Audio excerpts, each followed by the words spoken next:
Hello everybody, welcome back to the show. Thank you very much for tuning in to Ray Jensen Radio Podcast. Kali ini gua ada di School Kitchen. Kita akan ngobrol bersama eksekutif chefnya Valian. Nah, dia akan cerita mulai dari background-nya karena dia itu kerjanya di restoran-restoran keren bersama chef-chef terkenal di beberapa negara di Asia. Nah, dia akan cerita pelajaran apa aja yang dia dapat dan juga journey dia sampai bisa menjadi eksekutif chef di sini. School Kitchen itu konsepnya sangat menarik. Di belakang gua ada fire kitchen. Jadi makanan di sini mayoritas masaknya itu pakai arang dan juga api dan juga kayu bakar, diasap dan sebagainya. Dan juga dia akan cerita tentang gimana dia hunting ingredient karena School Kitchen itu konsepnya adalah ingredient driven. Apa itu? Langsung aja kita dengerin. Jangan lupa subscribe di Ray Jensen Radio Podcast. Selain di YouTube, kita ada di Spotify, Apple Podcast, Google Podcast, dan juga Anchor App. For further updates, cek Instagram kita di Ray Jensen Radio. Oke, without further ado, please welcome Chef Valian dari School Kitchen. Enjoy the show.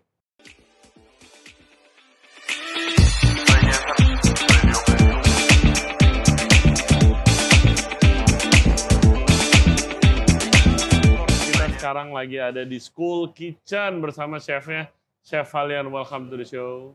Hi guys. Iya, malu-malu. Suaranya kencengan bro. Hi guys, coba ya. Congratulations, udah akhirnya buka. Iya. Kita udah dari waktu itu podcast bareng dia Bincau. Udah berapa lama, men? Setahun lalu. Iya, setahun lalu ya. Is it that long to set up the restaurant? Enggak sih, kita mulai setupnya itu dari bulan November tahun lalu, tapi konsepnya, planningnya segala macam tuh udah dimulai dari tahun lalu bulan Juni. Terus lu mikirin, oke, pertama mungkin kalau yang belum pernah dengar School Kitchen, itu konsepnya seperti apa? Jadi konsep School Kitchen itu kita restoran yang lebih ke arah ingredients led. Ingredients led. Yeah, so produce driven if you say. Kita nggak ada specific cuisine yang kita kerjain. Kita bukan French or Italian or Middle Eastern or you know. Tapi ya basically semua produk yang bagus kita lemparin ke api, and then kita lihat hasilnya gimana. Oke. When it's good, kita keluarin. Kalau nggak bagus ya kita ulang sampai benar bagus barangnya. Karena emang dari dasarnya kalau misalnya produknya udah bagus, produk mentahnya udah bagus, tekniknya nanti aja gitu. Oke, that's your cooking philosophy. Nah terus ide, ini kan kita lagi in front of the fire kitchen yang udah jadi very integral part of the kitchen operation sama the decor as well. Konsepnya dari mana? Is it what you really want waktu lu kayak, gue kalau misalnya jadi kepala dapur, jadi eksekutif chef, gue mau bikin charcoal kitchen gitu? Kalau misalnya bilang planning dari dulu sih enggak.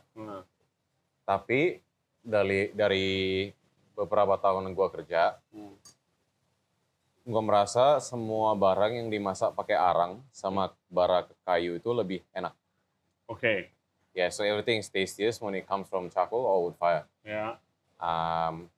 Dan pas juga salah satu ownerku itu, actually, bosku juga sih. Yeah. Dia tuh orang Kiwi Maori. Jadi mereka juga. They have, culture yang emang charcoal itu juga. Dan gue juga orang Indo kan. Jadi gue juga besarnya makan ayam bakar, sate, ikan bakar, segala macam. Dan yang pasti bukan di environment yang ada tablecloth, yang ada chandelier, segala macam. Tapi yang lebih santai aja. Jadi konsepnya itu wood fire cooking ini datang dari satu background kita, dari Thai dan dari aku juga.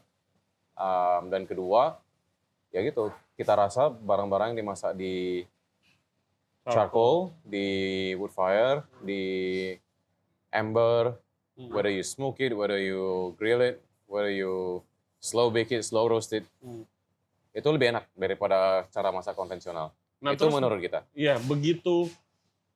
Yang gue penasaran, lu di approach itu, apakah biasa kan ada kalau executive chef di hire, gue punya konsep kayak gini, kayak begini, lu mau jalanin gak nih?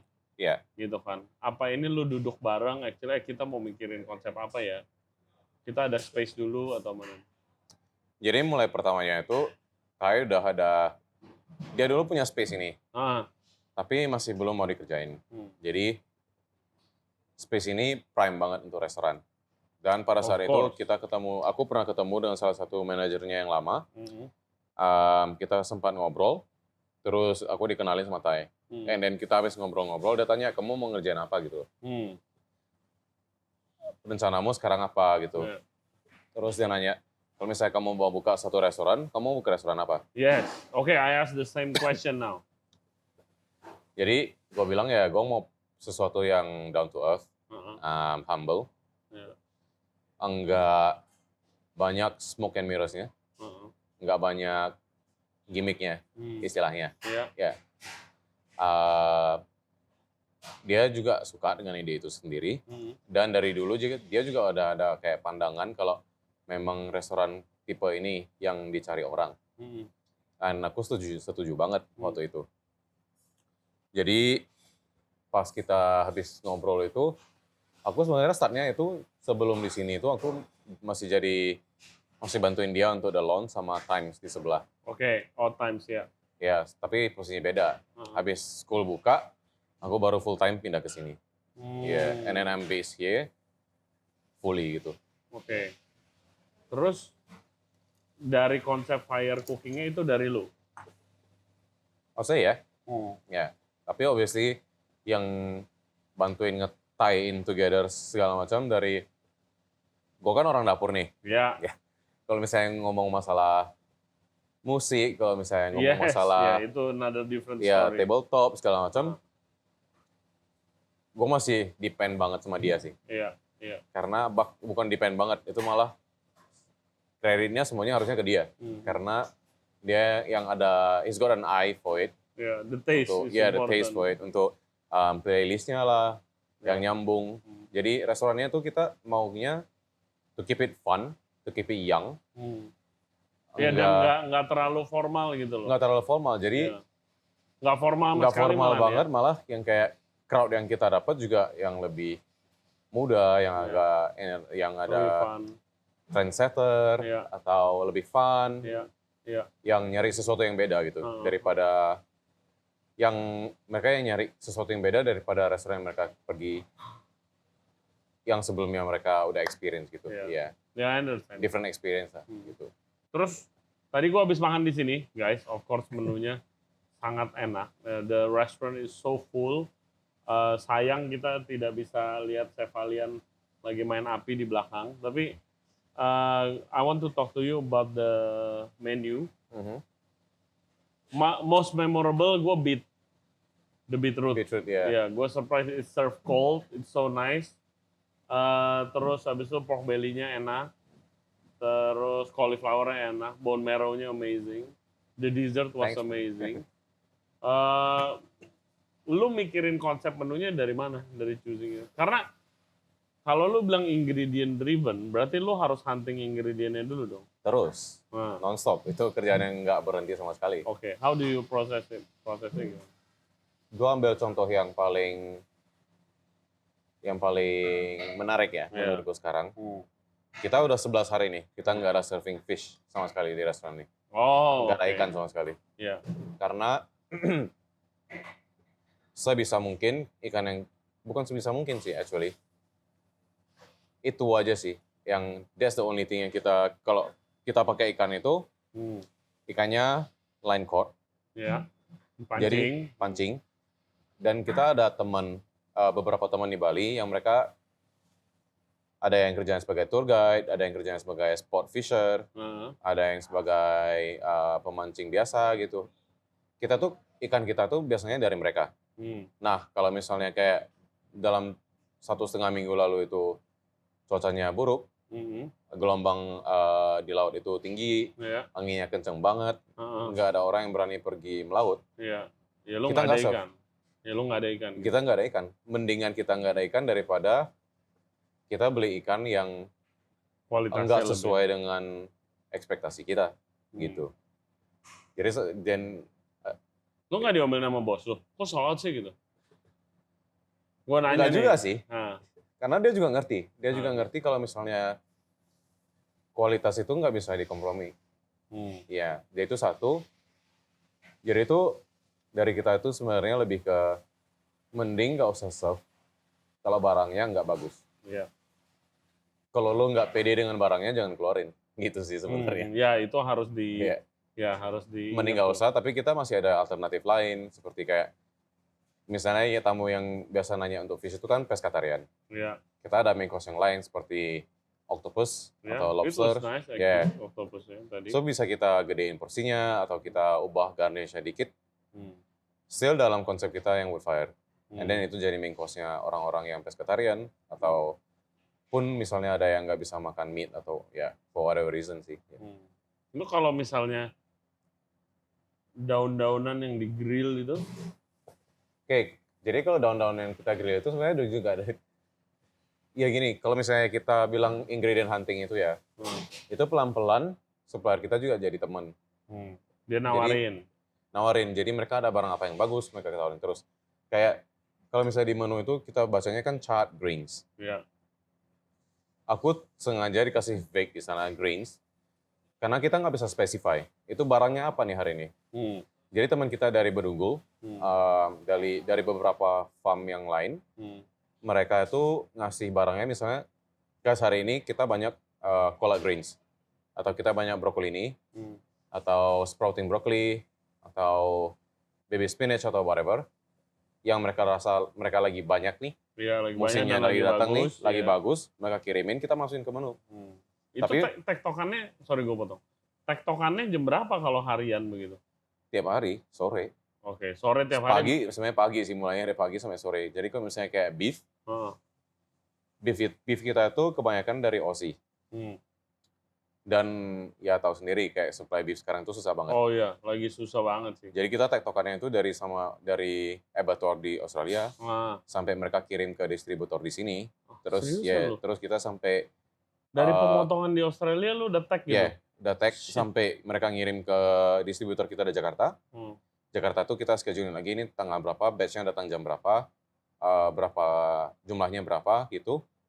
Dan kalau misalnya yang dari lokal producer sendiri, kita pakai, ada juga yang produser Wagyu lokal, dari Tokusen, itu mereka juga. Lu tag sapinya gitu? Iya dong. Shit. Tiap hari Minggu aja nggak di stok, tuh kayaknya orangnya mau jerit sekarang si Randy. Si Randy. Shout out Randy. Gila ya, itu memang, ya kalau orang ngomong ingredient driven, ya dulu di Jakarta sempat ada beberapa konsep yang begitu juga. Tapi gue yakin nggak sampai kayak tukang tempat pemotongan di Australia lu tag. Iya, kayak misalnya ikan itu juga, misalnya pemancingnya tuh keluar jam 3-4 pagi. Ataupun misalnya jam 7 pagi segala macam, mereka begitu balik itu mereka bakal shout out ke kita dulu. Guys, kita ada ikannya ini nih. Ya. Mau yang mana? Terus kita di sana dapat pilihan. Kita dapat mau milih yang misalnya yang gede, misalnya size 8 kilo, 9 kilo, atau yang mau kita serve whole yang kecil kira-kira 700 sampai sekiloan. Kita masih dapat milih. Jadi kita ada grup chat itu, tiap kali mereka dapat, mereka videoin, mereka posting fotonya. Ini nih kita dapat ini nih, ini yang disisihin untuk chef mau pilih yang mana. Kalau enggak, ini first pick-nya nih, mau yang mana, tinggal dipilih. Sama dengan sayur, walaupun ada beberapa sayur yang kita masih pakai farm biasa, which is kayak yang gampang didapat, mungkin kayak labu, bayam, segala macam. Ya, lettuce. Itu kita masih hunting sih sebenarnya. Tapi udah dapat kualitas yang lumayan bagus dan konsisten. Ya. That's important juga. Ya. Jadi aku bisa bilang setengah atau 70% dari menu kita itu kalau barangnya ada aja. Oke. Kalau barangnya nggak ada, ya nggak ada di menu. Ya. Tapi pasti kita ada alternatifnya, karena mungkin... Ya, lo bisa substitute. Kan? Ya, saat ini barangnya yang bagus itu bukan A, tapi bagusnya B. Jadi instead of serving A, kita serving B. Tapi mungkin B harus diubah garnishnya, cara masaknya, cara prosesnya, segala macam. Ya kita ubah. Gila ya. Kan kita ngikutnya barangnya, bukan kita yang maksa barangnya tuh harus gini nih. Ngerti. Tapi kan kayak that relationship with hubungan dengan supplier lo, entah itu distributor ataupun petani, nelayan, penting banget. Tempat pemotongan tuh penting banget, dan penting itu banget. Di Indo masih kurang kalau menurut gua. Karena mungkin di Bali beda cerita ya, Val ya. Gua nggak tahu, lu pernah kerja di Jakarta gak sih? Enggak. Hah? Lu nggak pernah kerja di Jakarta kan? Ya, kalau di Jakarta kan taunya sama supplier aja. Iya. Nggak tahu pemotongan, nggak tahu petani, apalagi gimana ada. Dari Jakarta gitu. Kayak di kita nyari tahu asal usulnya itu, karena menurut gue penting banget untuk tahu barang apa yang lo makan nih. Ya, dari mana gitu. Dari mana makannya. Dan itu penting juga untuk customer kita. Jadi mereka juga tahu nih, oh kayak misalnya terakhir kita dapat truffle. Ya. Dari West Australia. Aku nanya sama suppliernya, ini dari farm mana? Terus gue dikasih kontak sama distributor dia dari Australia yang ngirim ke dia. Gue bilang, gue nggak mau tahu nama distributornya. Gue mau tahu truffle farmnya namanya apa, di mana. Truffle farm? Yeah. So dia ada kayak daerah gitu lah. Mereka biasanya untuk kayak udah dibatasi truffle hunting, truffle season. Mereka bakal ke area itu segala macam untuk truffle hunting doang. Oke. Jadi misalnya kayak gini, kita dapat dari Wilgarup River Farms dari Australia. Itu sampai ditanyain sampai ini dari mana nih, siapa namanya, nama ownernya siapa, segala macam. Jadi nanti kita bakal kontak owner sendiri. Gitu. Jadi kayak salah satu poinnya itu yang menjalin hubungan sih sebenarnya. Iya, ya supaya akhirnya ya lu dapat barang yang paling bagus gitu kan. Benar. Terus-terusan gitu. Benar. Kayak misalnya kita bilang barang yang agak eksklusif kan jarang nih kita dapat. Jadi kita dapat misalnya kaviar. Ya di menu ada tadi. Ya. Itu juga kaviar kayaknya satu-satunya yang pakai sekarang tuh kita deh. Maksudnya? I think so. Brandnya. Oh, brandnya. Iya. Oke. Kayaknya sih. Nggak sure. Itu juga lu source sampai kemana? Sourcing sampai ke owner company sendiri. Rusia, Iran? Enggak, Jerman. Oh, Jerman. Oh, farm kaviar. Farm kaviar. Oke. Farm kaviar. Nice, man. Iya. Kalau wild, nah itu yang tektokan lu? Iya. Oh iya, kalau wild mah mahal banget, bro. Jadi kita masih kontak orangnya, sampai cari tahu sampai ke ownernya.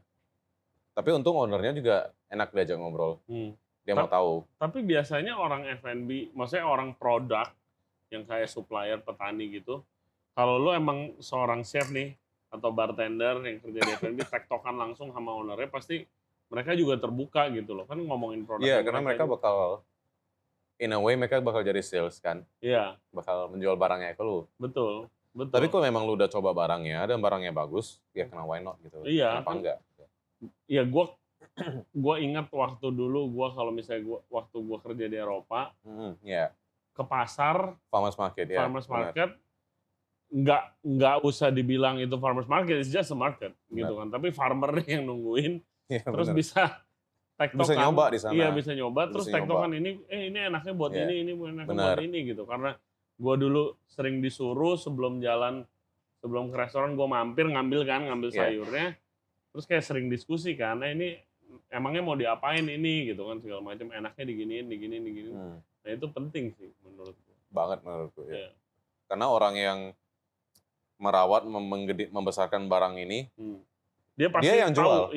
Iya, dia yang jual. Jadi dia tahu kayak ya kita juga harus kasih respect terhadap ingredientnya juga kan. Kita harus kayak menghormati kerja keras mereka.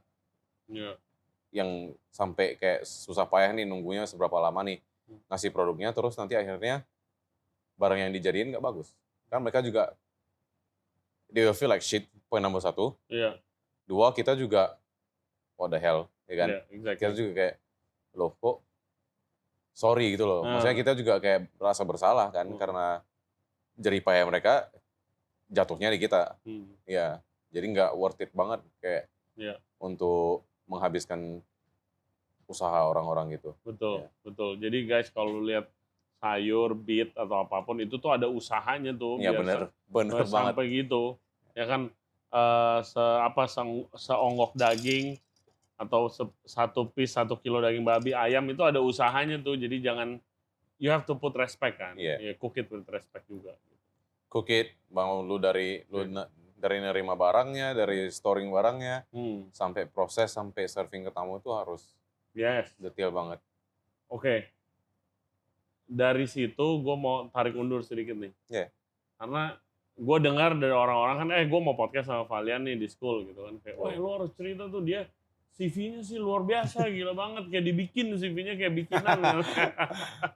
Lu pernah kerja di mana aja, bro? Biasa kan chef membanggakan tempat yang pernah istilahnya training lah, tempat-tempat kita berlatih, ya kan, hone our skill. Lu awal di mana? Awal tempat kerja gua tuh di Atelier Robuchon di Singapura, Aposnya Singapura. Sama, tempat pertama kerja gua juga di Atelier Robuchon. Iya. Sorry. Terus? Dari sana gua pindah ke restorannya.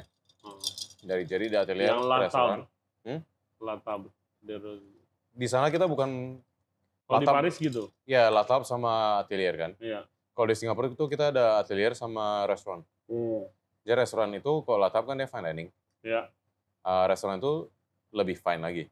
Oke, yang super French, super. Iya benar. Kayak kalau Latab kan lo masih pakai jaket hitam tuh. Kalau di restoran lo pakai jaket putih. Oke. Tablenya udah putih, udah cerah. Dining roomnya tuh beda banget, udah nggak hitam merah lagi. Iya. Ya di sana. China-ware-nya. Ya benar, udah beda. Biasa, iya. Oke, dari situ? Dari situ gua ke beberapa tempat lain sih. Like? Odette di Singapura.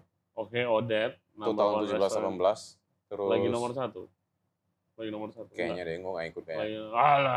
Lagi nomor 1 restoran. Enggak, waktu itu enggak. Kayaknya waktu itu kita masuk nomor 9. Sampai habis itu tahun berikutnya kita nomor 5. Nomor 9, ya. Nomor 9 habis itu nomor 5, kalau nggak salah. How is it working in Odette? Fun, man. Lu sebagai apa, Chan?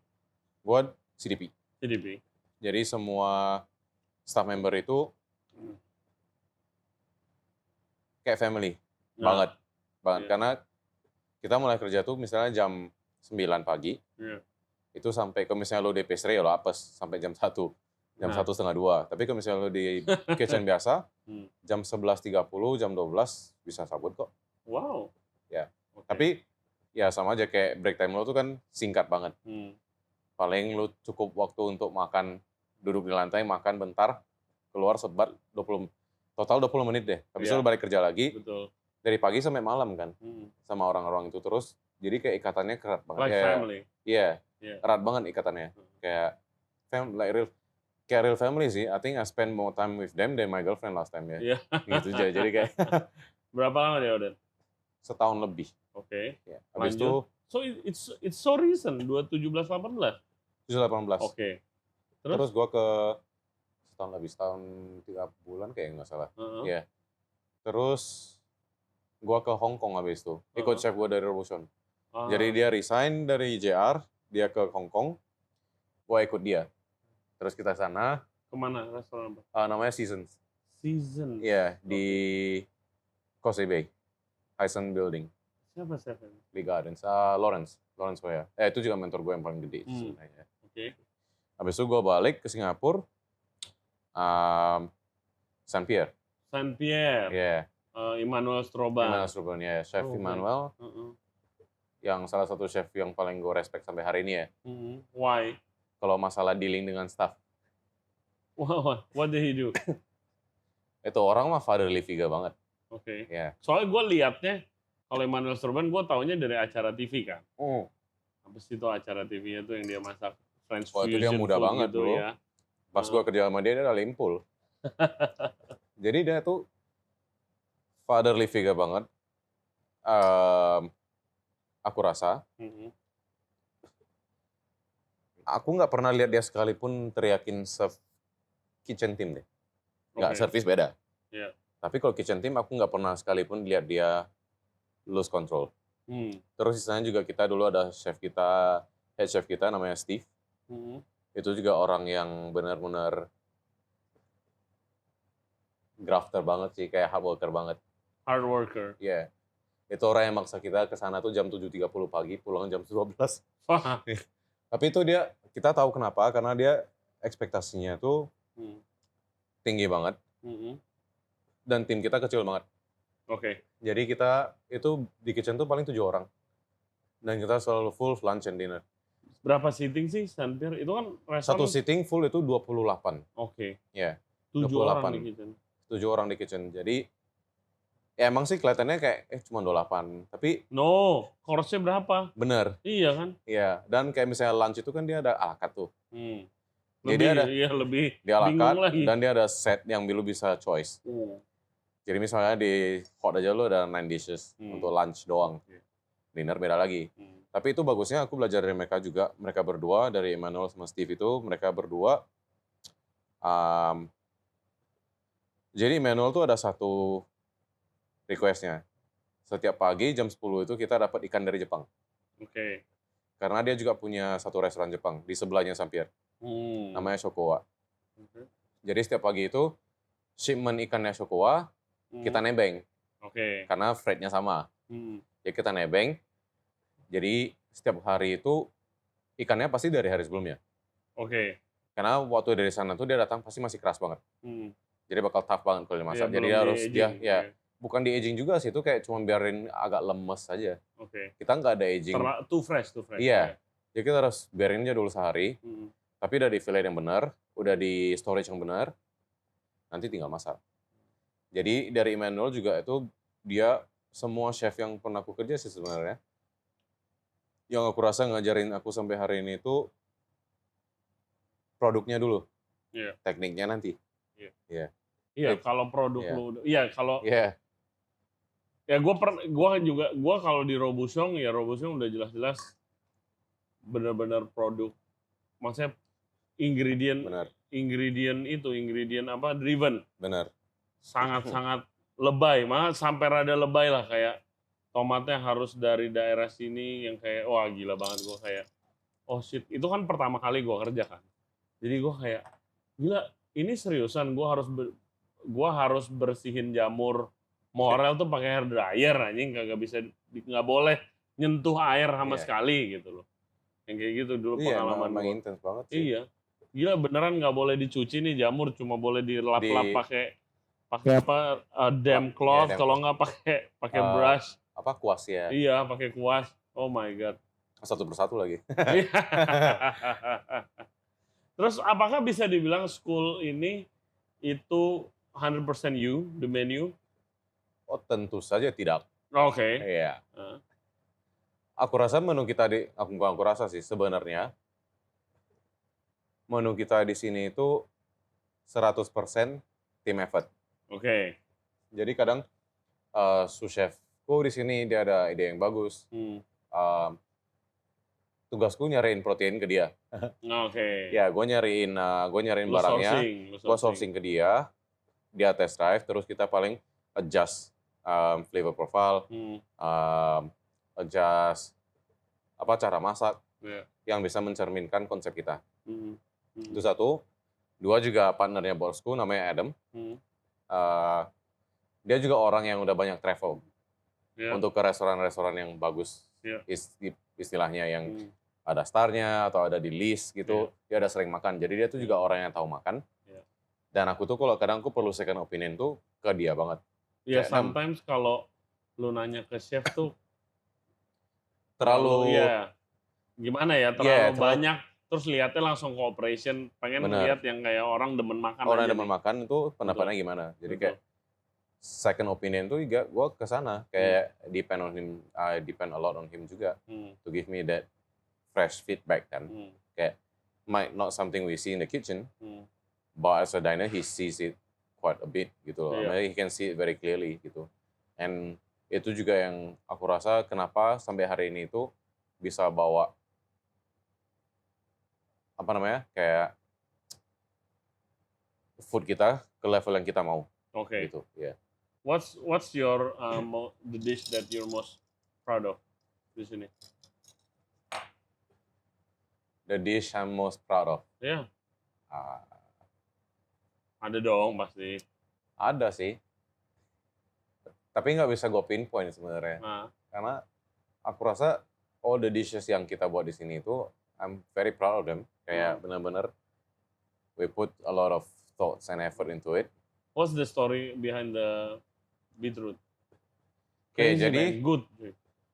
jadi beetrootnya kan kita serve-nya tuh pakai stracciatella. Sedangkan kombinasi beetroot burrata itu udah lama. Yes. Udah dipakai sejibun restoran kan. Di Indo belum ada tapi. Tapi dari sini tuh pertama kita masak beetrootnya itu di overnight. Kita bake di overnight. And then oven atau diperem di jadi biasa dulunya kita perem di es yang abu yang tersisa.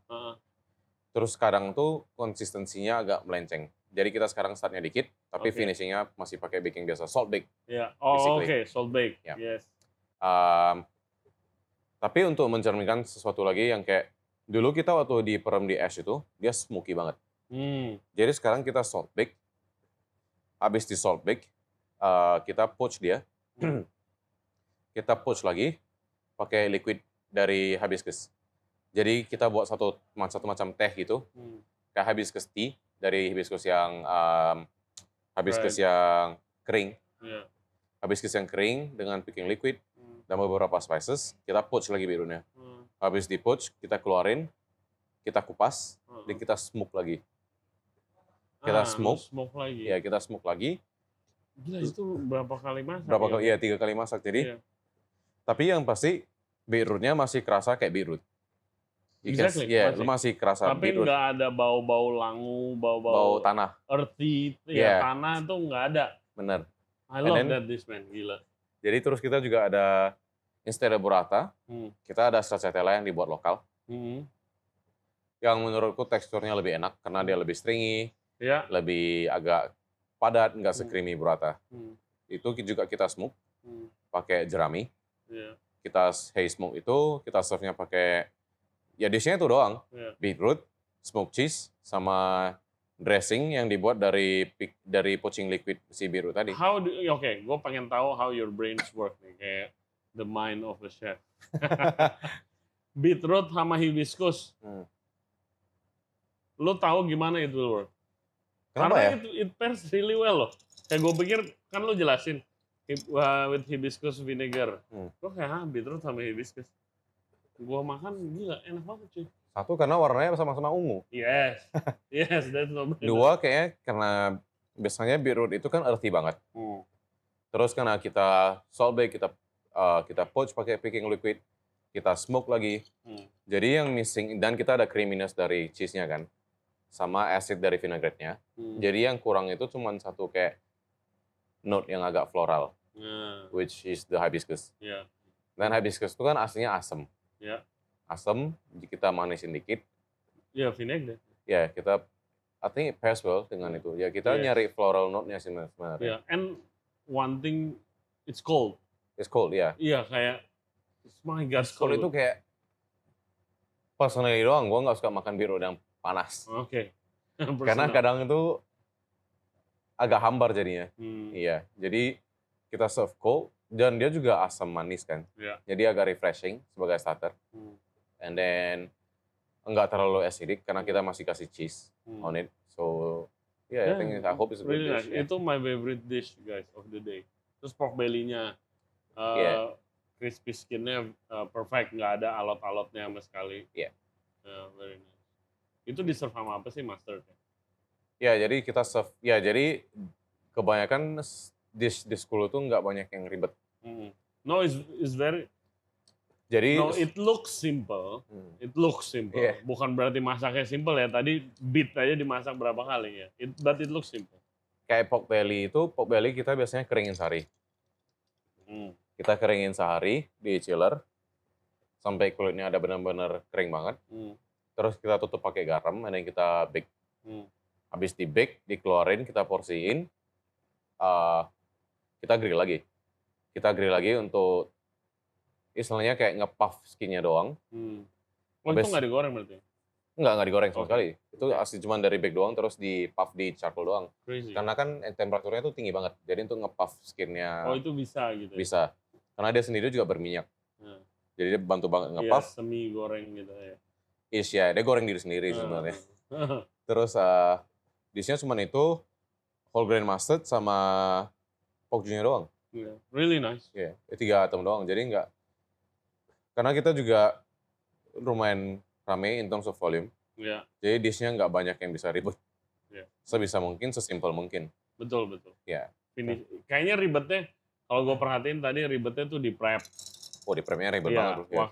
Waktu di service, which is finishing, itu very simple kalau gue lihat. Tapi ya rame banget guys restorannya, gila. Thanks. 150? 200? Sekarang hari ini 110. 110, oke. So it's okay. I think we do alright. Man. Kalian harus coba. Dan terakhir gue mau nanya soal dessert.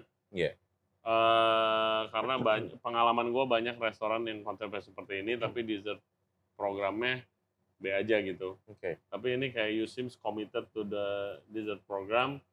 I had an amazing pineapple, which doesn't look really appetizing sebenarnya, kayak brown, setengah brown black pineapple gitu.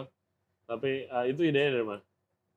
Idenya itu kita di tropical country yang buah nanasnya bagus. What's the dish is called sih? Gue cuma karena itu gue pesen karena gue lihat di Instagram, penasaran. Gue cuma bilang nanas aja. Roasted pineapple, itu aja. Roasted pineapple. Roasted pineapple. You grill it or you? Kita poach dulu. Lu poach. Kita poach. Kita buat satu syrup kayak pineapple liquid gitu. Dari pineapple juice, sugar syrup, beberapa macam spices kayak cloves, cinnamon. Kita poach dia sampai udah hampir broken down. Baru kita grill. Slow grill sampai dia dapat charnya di luar. Baru kita soak lagi ke dalam liquidnya. Kita rendam dalam liquidnya ya.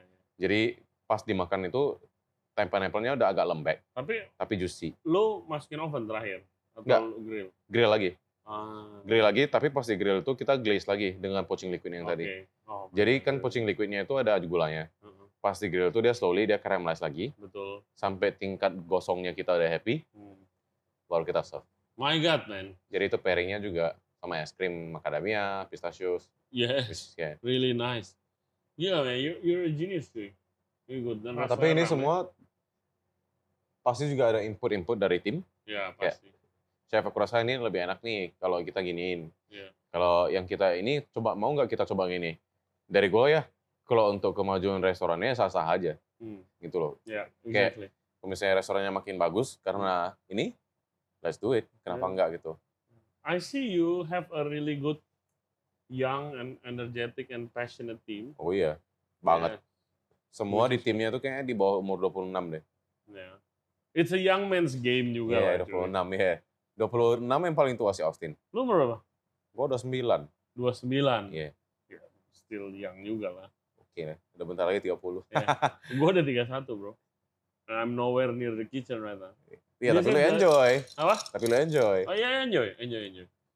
Gua somehow, what I'm doing now, somehow kayak untuk waktu gua di kitchen, dan gue punya tujuan lebih kena aja gitu. Kayak I really want to help people gitu waktu di kitchen kan, kayak mentor them apa gitu segala macam. Terus through this podcast, kayaknya lebih cepat kena daripada gue di kitchen.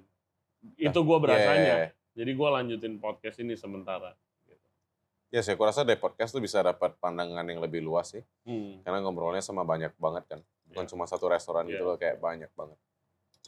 Talking with you, I learned so much already, Steph. Oke, udah malam guys. Kalian belum libur-libur nih karena restorannya baru. Udah capek. Ada dong. And sukses buat your new restaurant nih. Thank you, bro. And semoga lancar, operation rame terus. And get some rest, chef. Thanks, man. Thank you so much. Yes. Thanks for coming.